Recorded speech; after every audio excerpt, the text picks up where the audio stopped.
കർത്താവായ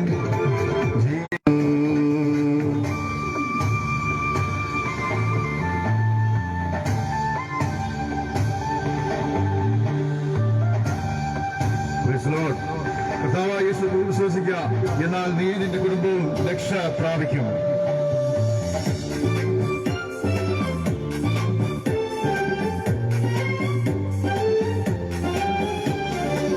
ടിവിയുടെ മുന്നിലിരുന്ന് വാർത്തകൾ കണ്ടു രസിച്ച്, കോമഡി കണ്ടു ചിരിച്ച്, സീരിയൽ കണ്ടു കരഞ്ഞ്, റിമോട്ട് ഞെക്കി ഞെക്കി, ചാനലുകൾ മാറ്റി മാറ്റി, ബോറടി നീക്കി നീക്കി, അലസനായി കുത്തിയിരുന്ന് സമയത്തിൻ വിലയറിയാതെ ജീവിതം പാഴാക്കുന്ന ഓരോരോ വ്യക്തികളും നാം വ്യക്തമായി ചിന്തിച്ചിടും. ഘടികാര സൂചി സദാ നിർത്താതെ ചലിക്കുന്നു. There is only one life. ഫേസ്ബുക്കും ട്വിറ്ററും പിന്നെ വാട്സപ്പും കയറിയിറങ്ങി, അന്യന്റെ വായിൽ നോക്കി ഗോസിപ്പും തേടി നടന്ന്, ചുമ്മാതെ കമന്റുകളിട്ടും വേണ്ടാത്തത് ഷെയർ ചെയ്തും, കമ്പ്യൂട്ടർ സ്ക്രീനിന് മുൻപിൽ കുറേനേരം കുത്തിയിരുന്ന് ധാരാളം ചാറ്റും ചെയ്ത്, ന്യൂ ഫ്രണ്ട്സിനെ ആഡും ചെയ്ത്, എന്നിട്ടും ഒറ്റയ്ക്കെന്നൊരു തോന്നലെ മാറുന്നില്ല. ഈ കാണും ചങ്ങാതികൾ മരണം വരെ കൂടെ കാണൂ. जिंदगी एक ही है.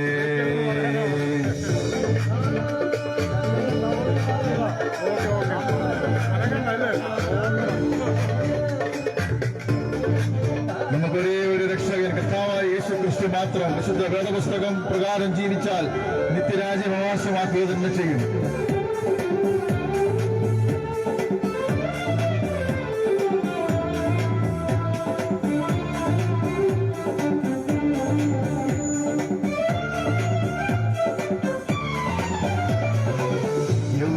ചോരത്തിളപ്പിൽ ലോകത്തിൻ മോഹം തേടി, ആരെയും കൂസയിടാതെ സ്വന്തമാം കഴിവുകളൂന്നി, ഗർവോടെ തലയുമുയർത്തി നെഞ്ചും വീരിച്ചു നടന്നു, ആരെയും വകവയ്ക്കാതെ തന്നിഷ്ടം മാത്രം ചെയ്തു. ആത്മീക സത്യം കേട്ടാൽ നോ ഇൻട്രസ്റ്റ് എന്ന് മൊഴിഞ്ഞു.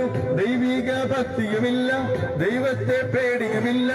ഇങ്ങനെ പോയാൽ പിന്നെ കഷ്ടം എന്നേ പറയാനുള്ളൂ. வாழ்வே ஒன்றே ஒன்று. യൗവനം പോയി മറയും, വാർദ്ധക്യം വന്നെത്തിയിടും, കണ്ണിന്റെ കാഴ്ചകൾ മങ്ങും, കേൾവിക്കും തകരാറാകും, സുന്ദര രൂപം മാറും, ജലനരകൾ ബാധിച്ചിടും, വില്ലുപോൽ കൂനി വളയും, ഓർമ്മകൾ നിശ്ചലമാകും, നാം കണ്ട കനവുകളെല്ലാം തകർന്നു തരിപ്പണമാകും. 6 അടി മണ്ണിൽ നമ്മുടെ ഓട്ടവും വന്നു നിലയ്ക്കും, മരണം ഇങ്ങെത്തും മുൻപേ രക്ഷാമാർഗം നീ തേടിയിടൂ. There is only one life.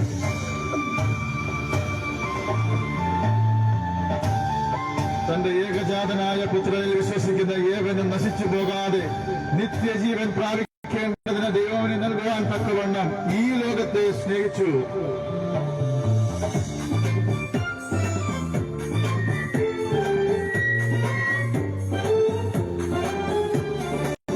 വർഷങ്ങൾ എത്ര കഴിഞ്ഞു, ദിവസങ്ങൾ എത്ര പിടിഞ്ഞു, മരണത്തിൻ വായിൽ ചെല്ലാൻ പായുന്നു നാം അതിവേഗം.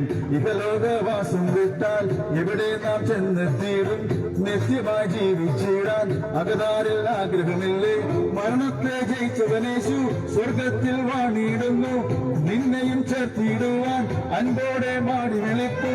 സൗജന്യമായൊരു രക്ഷ ഇപ്പോൾ തന്നെ സ്വീകരിക്കൂ. ജീവിതം